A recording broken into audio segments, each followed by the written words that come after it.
मैं जनरल बाजवा को बॉस नहीं कहता था, बल्कि जनरल बाजवा मुझे सर कह के पुकारते थे। इमरान खान ने यह भी कहा कि पीडीएम ये चाहती नहीं है कि इंसाफ हो, क्योंकि इन्हें इंसाफ सूट ही नहीं करता। ओवरसीज के बारे में बड़ी बात की और एक ऐसा प्लान बताया जिससे हमें बाहर से डॉलर्स लेने की जरूरत नहीं है, हमारे अपने ओवरसीज पाकिस्तानी काफी हैं। अस्सलाम वालेकुम, मेरा नाम दानिश हुसैन। तहरीक इंसाफ के चेयरमैन इमरान खान से जमान पार्क लाहौर में आज मेरी मुलाकात हुई है। यूट्यूबर्स और व्लॉगर्स वहां पर इस मुलाकात में मौजूद थे। अभी थोड़ी देर पहले ये मुलाकात हुई, उर्दू पॉइंट की तरफ से मैं वहां पर गया। मैंने जो बेसिक सवाल वहां पर किया, जिस तरह से सोशल मीडिया पर चल रही हैं बातें, वो भी बताऊंगा। ओवरऑल इस सारी गुफ्तगू में क्या क्या बातें हुई, कैसी बॉडी लैंग्वेज थी, सारी बातें मैं आपको इस व्लॉग में बताऊंगा। तो बड़ा इंपॉर्टेंट व्लॉग है, एंड तक आप जरूर देखिएगा। और ख़ासतौर पे अगर चैनल सब्सक्राइब करेंगे तो आपकी मेहरबानी है, नहीं करेंगे तो फिर भी ज़्यादा डबल मेहरबानी। खैर, अच्छा, पहला जो बुनियादी सवाल था जो मैंने खान साहब से किया वो था कि सोशल मीडिया पर आप भी जानते हैं कि काफ़ी एक सवाल गर्दिश कर रहा था, एक रूमर्स कह सकते हैं कि खान साहब जब प्राइम मिनिस्टर थे तो बाजवा साहब COS से और बाजवा साहब को खान साहब बॉस कहकर पुकारते थे। तो बड़ी चहमगोइयाँ हो रही थी। खान साहब से मैंने पूछ लिया आज कि खान साहब, क्या बाजवा साहब को आप बॉस कहकर पुकारते थे? तो उन्होंने कहा ये सरासर गलत है, 1% भी इसमें सदाकत नहीं है और ये पर झूठा एक प्रोपेगेंडा मुख्तलिफ व्लॉग्स में और सोशल मीडिया पर किया जा रहा है, बल्कि वो मुझे हमेशा सर कहकर पुकारते थे।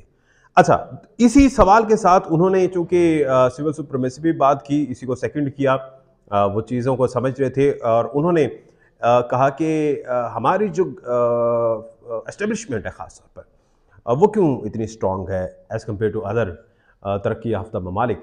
तो उन्होंने कहा कि चूँकि हमारे ममालिक में, हमारे मुल्क में इतने ज़्यादा मार्शल लगे, इतने आर्मी कूल लगे कि हमारी इस्टेब्लिशमेंट को अब आदत हो गई है और इसी वजह से आर्मी जो है या हमारी जो इस्टेब्लिशमेंट है वो इतनी स्ट्रॉन्ग है।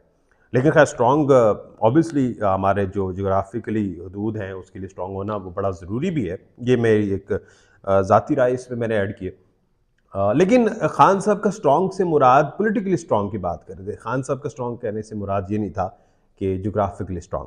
जोग्राफिकली स्ट्रॉन्ग ये तो हम सब का फ़ख्र है, खान साहब इस बात को एडमिट करते हैं, आज भी उन्होंने इस बात को, इसकी तायद की।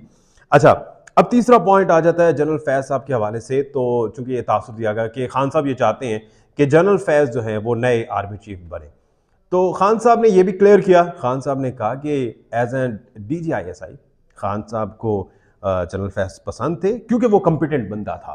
खान साहब ने कहा क्योंकि जनरल फैज़ कम्पिटेंट थे तो वो मेरी गुड बुक्स में थे और अच्छे थे, लेकिन पर्सनल कैपेसिटी में कभी फेवर नहीं दी।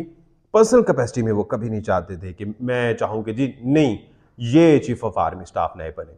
उन्होंने ये भी आज जो रूमर्स थे ना, उसका रूमर्स का जो बबल था उसको फोड़ दिया कि भाई as an professional expertise competent थे, इसलिए मुझे अच्छे लगते थे और उसमें कोई खास बात नहीं थी। ओवरसीज, आखिर में बड़ी इंपॉर्टेंट बात, ओवरसीज के बारे में उन्होंने कहा कि पिछले 3 सालों में जो इनके दौरे इक़्तिदार थे, 3.5 साल लगा लीजिए, उसमें ओवरसीज बड़ी स्ट्रेंथ है। उन्होंने कहा एक तरफ 22 करोड़ लोगों की रेवेन्यू है और एक तरफ सिर्फ 1 करोड़ लोग जो ओवरसीज पाकिस्तानी उनका रेवेन्यू है। अगर उन 1 करोड़ में से सिर्फ 5 लाख लोग भी इन्वेस्ट कर दें पाकिस्तान में, तो पाकिस्तान को किसी और से डॉलर लेने की जरूरत ही नहीं है, हमारे सारे मामला वैसे ही बड़े खुशसलूबी से हल हो जाएंगे।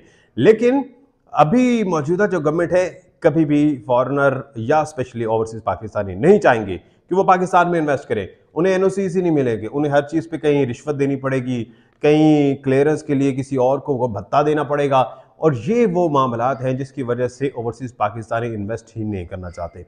तो आने वाले वक्त में, यानी कि दोबारा खान साहब का इक़्तिदार आता है, तो वो ईज़ ऑफ डूइंग बिजनेस पे उनकी बातों से लग रहा था बड़ा काम करने वाले हैं और ओवरसीज को ऐसा माहौल देने वाले हैं कि कम से कम वो भत्ता, वो रिश्वतें और फलां जगह जाएं, अब उससे साइन कराएं, अब उसे उसकी फाइल के नीचे जेब गरम करें, फाइल के नीचे कुछ दबा के रखें। तो अब ये चीज़ें जो है ख़त्म होने वाली है अगर खान साहब इस चीज़ पर अमल करते हैं। क्योंकि अभी जो मैनिफेस्टो में की बड़ी इंपॉर्टेंट चीज़ खान साहब की आई है कि जी ईज़ ऑफ डूइंग बिजनेस पे काम करना है, specially for the overseas Pakistani.